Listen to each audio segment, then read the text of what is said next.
Assalamualaikum warahmatullahi wabarakatuh. Selamat sore dari Komplek Yayasan Pembangunan Orang Islam Banda Aceh, Jalan Syah Kuala. Inilah tempat kenangan saya dulu dari tahun 1988 sampai tahun 1990.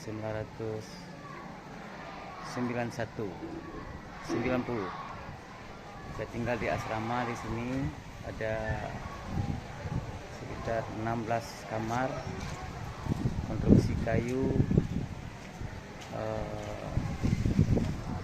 lantainya dari tanah, lembab. Kami di sini berkumpul, penghuni asramanya berasal dari seluruh Aceh. Ada Aceh Besar, Aceh Utara, Aceh Barat, seluruh Aceh. Di sini banyak kenangan manis.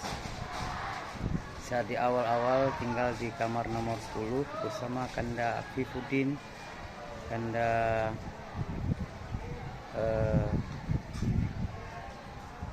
Afifuddin, saya lupa lagi namanya. lalu pindah ke kamar nomor 1 dekat masjid. Ketika subuh sering jadi muazin. Satu kamar dengan Kanda Zakaria, Kanda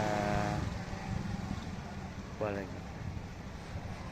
Baiklah, itulah sekilas tempat saya menghabiskan masa kecil umur 12 tahun sampai umur